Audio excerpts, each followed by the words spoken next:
e eu vou para o céu. Não se engane. Mensagem pregada pelo pastor Cristiano deixou isso bem claro, que nem todo aquele que diz Senhor, Senhor entrará nos céus, mas aquele que faz a vontade de Deus que está nos céus. Você pode saber citar a Bíblia do Gênesis ao Apocalipse. Você pode orar e o fogo descer. Você pode orar e ver um paralítico andar. Você pode orar e ver alguém ressuscitar. Mas se você não se encaixar nos parâmetros de Deus, nas diretrizes de Deus, você não verá a face do Senhor. E eu vou provar para vocês. Versículo 11, 10, aliás, o versículo 18 diz o seguinte: 2 homens subiram no templo para orar. Um era fariseu e o outro cobrador de impostos. O fariseu em pé orava consigo desta maneira. Queria que os irmãos percebessem para quem é a oração que o fariseu está fazendo. Quem é o fariseu, irmãos? Era a mais alta elite dos dias de Jesus, da religiosidade. Ninguém era mais puro, perfeito ou visto na sociedade do que o fariseu. Você sendo fariseu, você não podia entrar em qualquer lugar ou ter amizade com qualquer tipo de gente.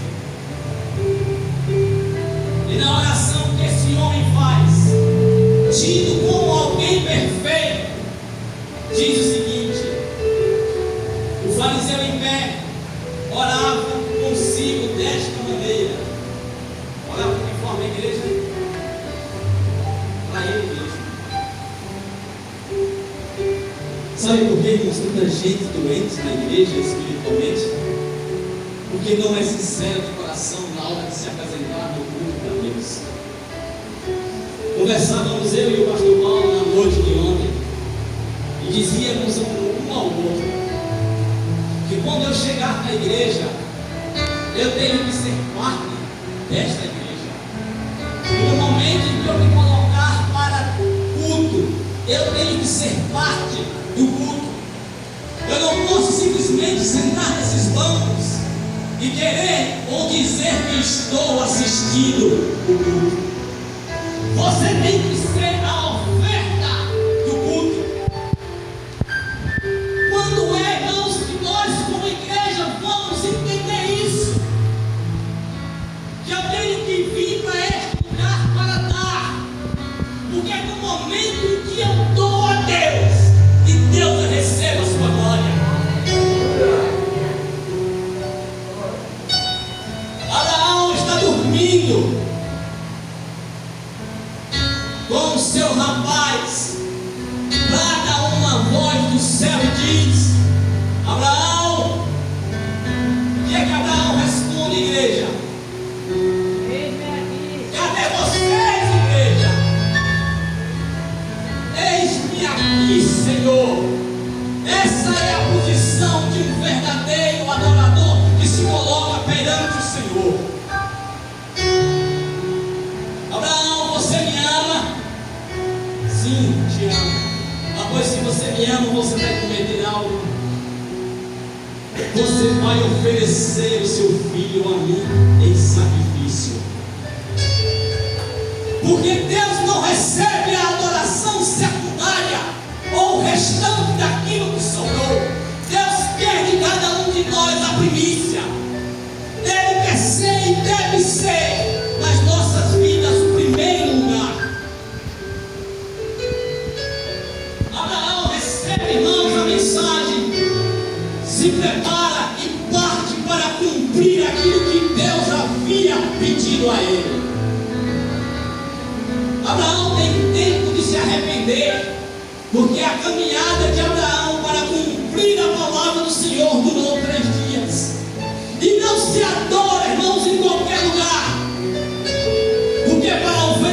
Isaac, Deus disse: eu vou te mostrar aonde você vai me entregar. 3 dias, Abraão caminha para oferecer o seu filho. Quando seus olhos contemplam o lugar que Deus havia determinado, Abraão toma uma decisão que tem que ser minha e sua. Vai ficar aqui agora os servos e o jumento. Vai agora eu e o rapaz. Mas eu dou certeza a vocês de uma coisa: nós vamos e voltaremos com vocês. É na adoração que Deus nos honra. É na adoração que Deus nos exalta. É na adoração que Deus confirma as suas promessas nas nossas vidas. Quando Abraão está pronto para sacrificar o seu filho Isaac, para de novo a voz: não faça isso, porque eu sei que tu amas ao Senhor. Neste momento, irmãos, é confirmada a palavra de Deus que Abraão seria pai de muitas. Irmãos, você quer a promessa de Deus? Você quer ser abençoada por Deus? Dê o perdão. Seja original. Deixe de imitar quem não pode ser exemplo. E siga o exemplo de Jesus. Porque Jesus disse no Evangelho de João, capítulo de número 13: eu vos dei o exemplo, para que como eu fiz, vós façais também.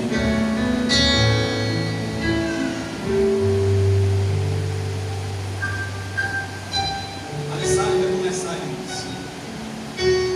Agora, os fundamentos. Foi isso que o homem afirmou e disse: eu tenho observado, ou eu tenho praticado, eu tenho obedecido desde que eu era mocinho.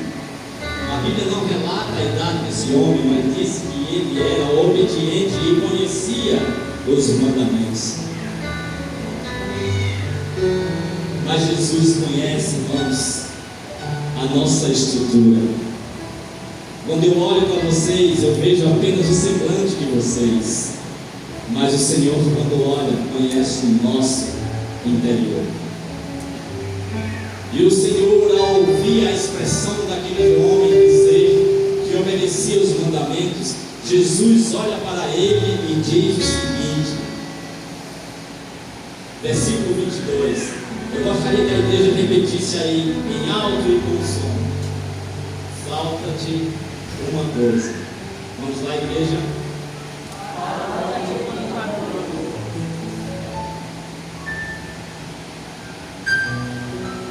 Irmãos, como pode, não é, afirmar algo da forma que esse homem afirmou perante o Senhor, dizendo que cumpria os mandamentos, que não era adúltero, que não era assassino, que não furtava, que não mentia, que não dava falso testemunho, que honrava o pai e honrava a mãe, e ainda o Senhor lhe diz: falta-te uma coisa.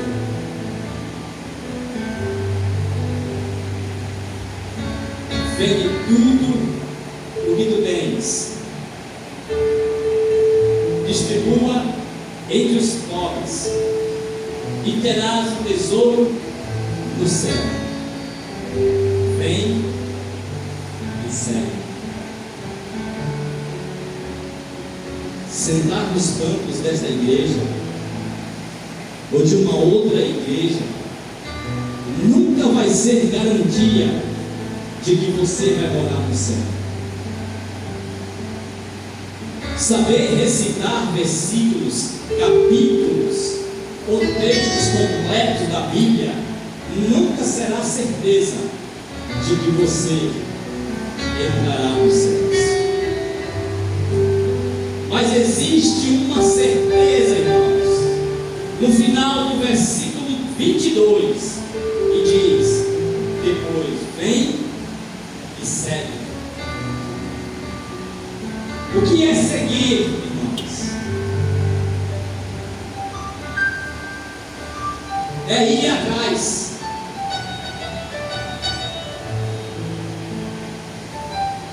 é aderir, é ter algo ou alguém como modelo. Nós afirmamos com tanta ênfase que somos o que, irmãos? Discípulos. Vamos lá, irmãos, para características de um discípulo. Discípulo, irmãos, é aquele que segue alguém ou alguma coisa. Deixa eu fazer uma pergunta para a igreja aqui agora. Dos que estão presentes, quantos têm rede social? Levante a mão aí.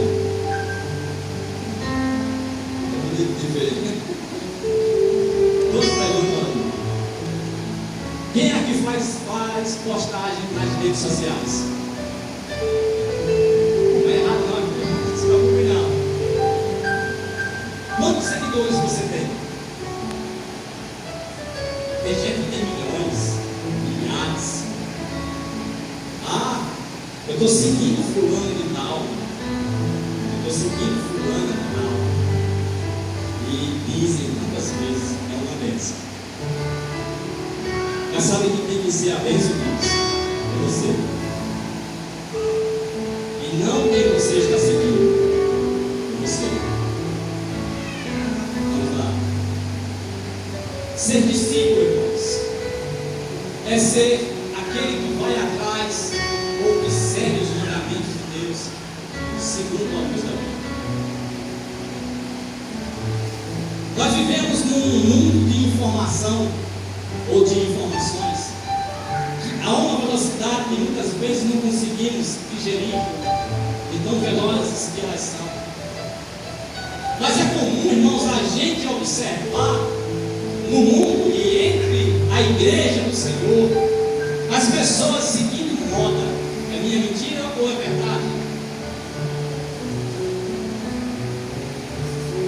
É comum, irmãos, observarmos os nossos jovens alguns cortes de cabelo que, misericórdia, eu teria vergonha de fazer o que muitos jovens fazem, mas eles dizem que estão seguindo, que estão na moda, que é bonito. Bonito, irmãos, é ser como a Bíblia diz que temos que ser. Isso é ser branco.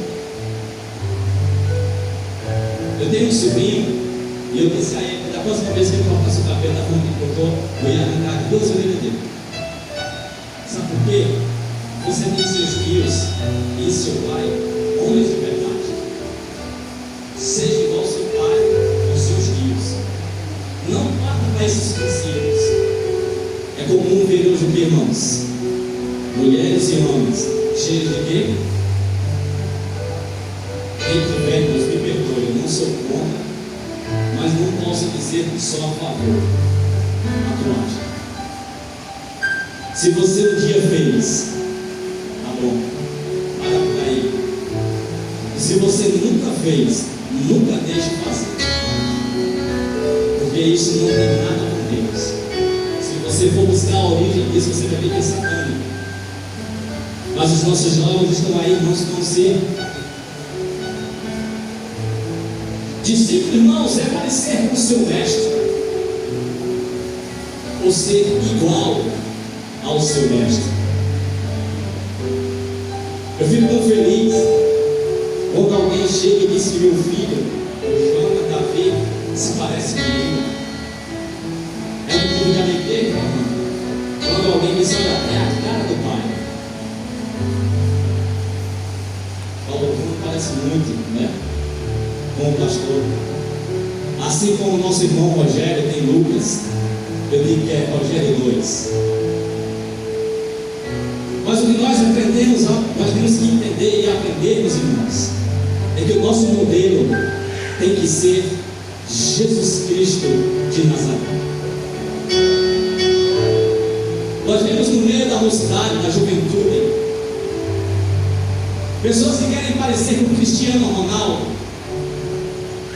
o Messi, as mulheres com a Anitta, com outras cantoras por aí que misericórdia. E nós muitas vezes estamos vendo isso dentro da nossa casa acontecer e não tomamos nenhum tipo de atitude. Hoje é normal a mulher lavar parte do cabelo, deixar a outra maior e dizer que está na moda.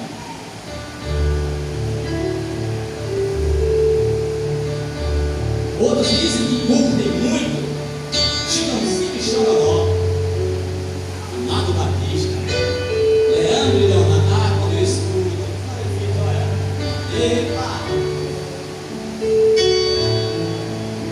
Você nunca se converteu? Você está na igreja, mas você ainda não conhece o Deus que você diz servir. Porque se você conhecesse o Deus que você diz servir, as suas atitudes, a sua demonstração, o seu modo de falar, de vestir, de viver, mostraria que você é o Senhor Jesus Cristo. Mas o evangelho não tem nada. Não tem nada. Aqui. Ser discípulo é ser seguidor. E para ser seguidor, tem que fazer o mesmo que o mestre fez.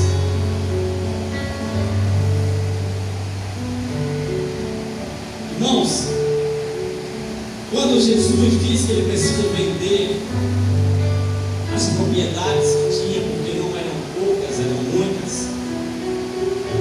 isso me doeu muito no coração, porque apesar de ser conhecimento da palavra de Deus, todavia estava aprisionado aos bens materiais. Deixa eu fazer um desafio aqui. Robson tem um caminhãozinho que é o xodó dele. Imagine agora Robson, Jesus dizer para você vender ele, dar fim a ele e distribuir os pobres. O que é que você faria?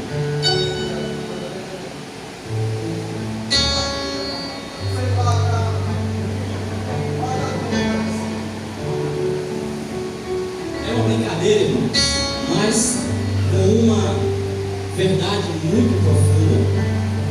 Sabe por quê, irmãos? Porque atitudes como a desse homem está tirando muita gente da presença de Deus. Nós temos valorizado demais.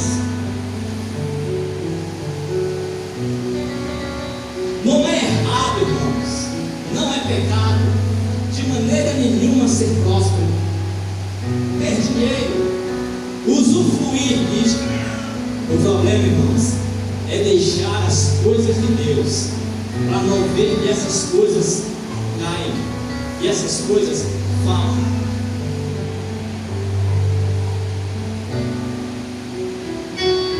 Dinheiro, irmãos, nunca foi maldição, mas a Bíblia vai dizer que a raiz de todos os males é justamente, irmãos, o amor ao dinheiro. Você conhece alguém que conhecia você quando você não tinha nada? Que te saudava, que tinha amizade com você, e que de repente prosperou na vida, e quando hoje passa por você, nem te conhece? Passa hoje com o vidro do carro fechado para não fazer assim para você. Esse é o mal, irmãos, do dinheiro. O pregador vai dizer o seguinte: Senhor, não me dê riquezas, para que eu, em me sobrevivendo, me esqueças de ti. Nem me dê pobreza, para quem ter que pedir, envergonhe o teu nome. Equilíbrio naquilo que Deus nos dá.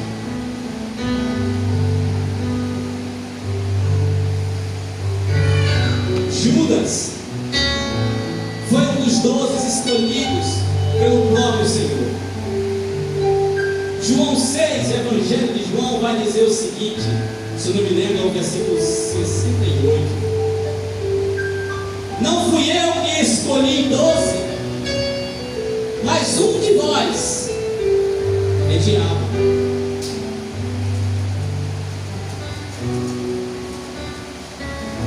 De vez a igreja ainda lembra levar Judas Iscariotes para entregar Jesus? Quantas? Não entendi ainda. Quantas? Trocar Jesus, o autor e consumador da fé, por 30 moedas de prata. Nós até nos animamos a dizer que ficava fraco, né? Como foi fraco Judas, ei? E você tem trocado Jesus por quanto? Pelo tempo que você pediu tanto a Deus? Pela confissão que você pediu tanto a Deus? Por aquilo que Deus te deu, como ganhar o pão de cada dia? O tempo que você tinha para Deus já não tem mais, porque aquilo tem consumido. Deus não nos dá nada, irmão, para ser maldição, e sim para ser bênção. Precisamos, irmãos, acordar e aprendermos o que é de fato ser discípulo. Porque nós achamos que para ser discípulo é só quando nós estamos aqui dentro da igreja. O lugar mais fácil, irmão, de ser crente é na igreja, e o mais difícil é na nossa casa. Mas a igreja, ela não se limita apenas a essas 4 paredes. A igreja tem que estar em primeiro lugar no nosso lar. Quando a igreja do lar se reúne neste lugar, as estruturas balançam, porque a presença de Deus sempre será uma verdade em nosso meio. Ah, mas não é fácil seguir Jesus, eu sei disso. Nunca foi fácil. Vocês acham que foi fácil para Jesus fazer o que ele fez? Tiago José pregou aqui sobre a vergonha da cruz. Quem lembra dessa mensagem? Me balançou muito. Sabe por quê, irmãos? Ninguém sofreu tanto como Jesus sofreu por nossa causa. Começa na hora que é preso. Chegam lá com espadas e varas para levá-lo como se fosse um criminoso, quando na verdade era o homem mais puro de toda a terra, de todos os tempos. Colocam na presença dos sumos sacerdotes e começa a sessão de tortura. Colocam e vendam os seus olhos, começam a esbofeteá-lo, a cuspir e dizer: profetiza, quem foi que te bateu? E ele calado permanece. E nós vivemos reclamando por tudo. Ah, fulano disse que eu estava com sapato sujo, eu não vou mais para a igreja porque eu não amo mais aquele irmão. Depois dali, não levaram ele para colocar uma coroa de espinhos. Bateram tanto nele, mas tanto. E ele não desistiu de nós. Sabe por quê?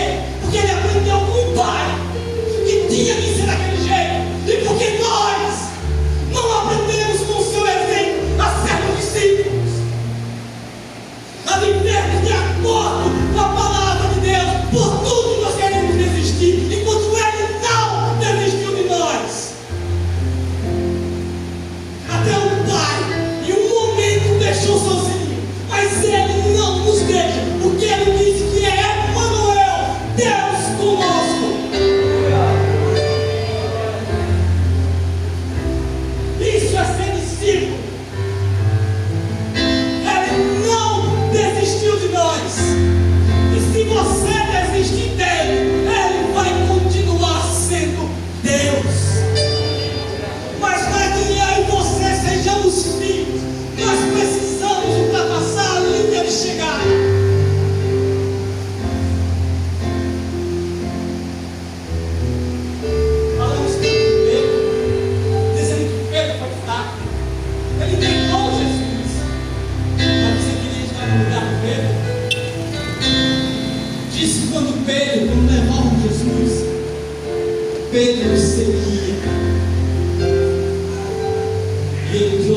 parte. E o lugar que Pedro sentou foi um lugar confortável. Diz que foi entre os soldados que haviam prendido Jesus. Nós devemos culpa nos outros, quando nós é quem somos os culpados. Mas mesmo diante da situação em que Pedro foi envolvido, chega uma serva e diz: a você é um deles, porque você estava com ele. Nós estamos com quem, irmãos? Não há nenhum soldado. Nós não estamos no meio, irmãos, de ninguém que feriu Jesus como os soldados haviam ferido. E mesmo assim temos dito não. Eu tenho pensado em desistir porque a minha mãe não me entende.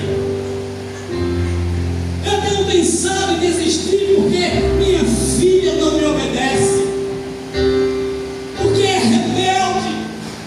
Ei, a responsabilidade é pessoal. Não vai ser o teu irmão, não vai ser a tua filha que vai te salvar ou que morreu por você. Foi Jesus Cristo de Nazaré. Chega a segunda vez e diz: olha, você é um deles, porque você se veste igualzinho a ele. Mas o mais notável é: você é um deles porque você fala como Jesus fala. Tem sido assim o nosso comportamento, irmãos. As pessoas que olham para nós identificam em nós realmente que nós somos discípulos do Senhor. Ou dizem aquela célebre frase: para ser crente igual fulano, Deus me livre.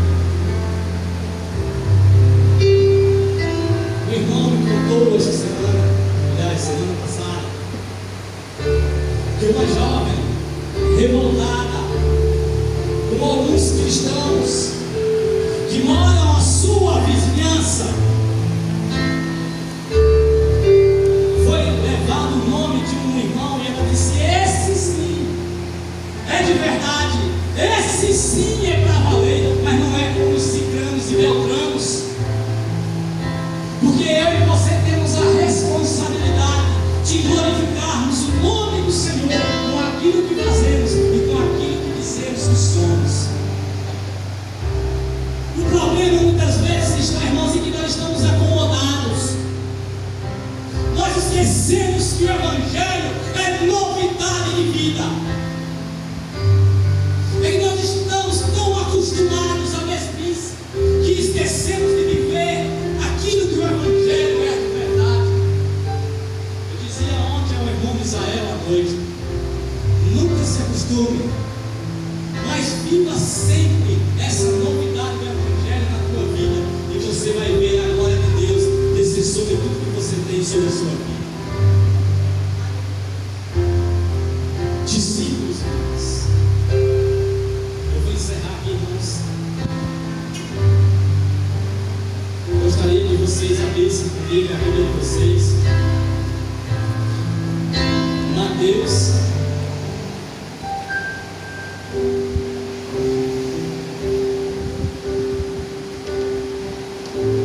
capítulo número 6.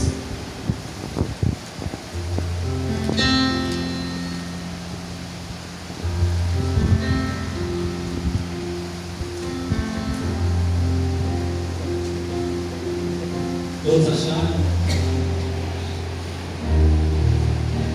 Diz assim a palavra do Senhor: não ajunteis tesouros na terra, onde a traça e a ferrugem destroem, e onde os ladrões destroem e arrombam e roubam. Ajuntai, porém, tesouros no céu, onde nem a traça nem a ferrugem destrói, e onde os ladrões não arrombam nem roubam. Pois onde estiver o vosso tesouro, aí estará também o vosso coração. Seja como Abraão. Dei o melhor. Não importa quanto isto venha custando, mas dê o melhor. E você também verá o melhor de Deus.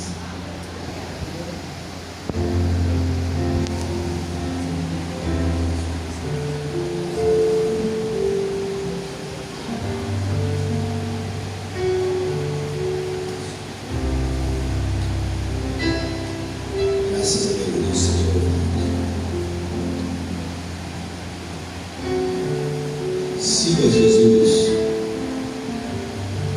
Quero convidar aqui à frente Erlânia e Camila, a mamãe e a filha.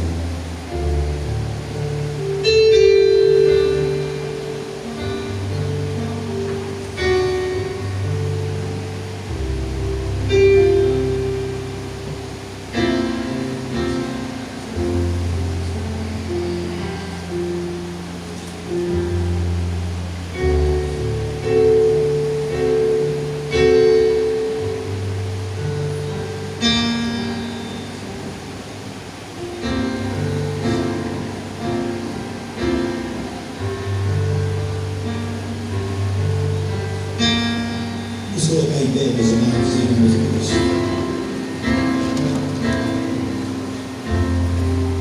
Eu não sei como está a sua vida.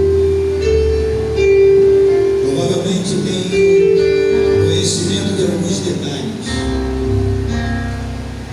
Essa palavra é que Jesus Cristo ama você.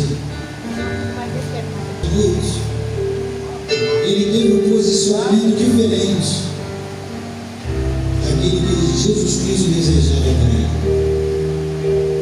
E nesta noite, o Senhor abre as portas para que você tome uma decisão e siga a Jesus. Seguir a Jesus é ser crente, é entregar a vida a Ele, é se tornar um servo, é aceitar Jesus Cristo como Senhor e Salvador. Qual a sua decisão nesta noite? Alguém nesta noite vindo para Cristo? Você pode dar o sinal com uma de suas mãos e nós iremos orar por você. Erlânia e Camila, mamãe e filha, estão renovando os votos. Os anos se passaram e assim que Deus faz. Estenda as suas mãos, meus amados. São bem-vindas em nome de Cristo Jesus. É evidente que tem uma família, mas passa, é evidente a vivenciar novamente uma grande família. Nós louvamos a Deus. Aleluia.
Fortalece a fé dela, Senhor, e ela seja um instrumento nas tuas mãos para ganhar outras vidas para o Senhor Jesus. Usa ela, Senhor Deus, como missionários na tua presença, nesta cidade. Onde elas passarem, elas possam manifestar um bom cheiro de gosto, tanto os que se salvam como os que se perdem. Em teu nome,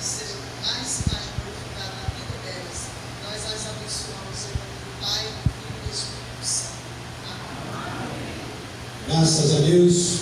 Irmãos, ainda em pé.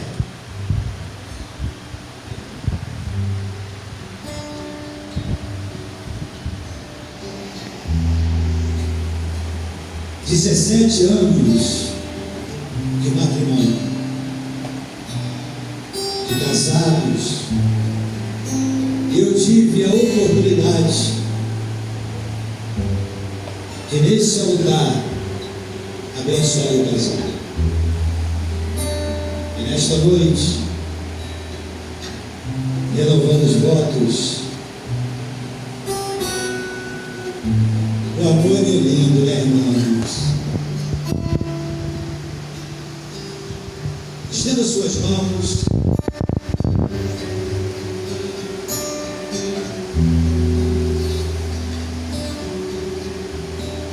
Grandioso Deus e eterno Pai,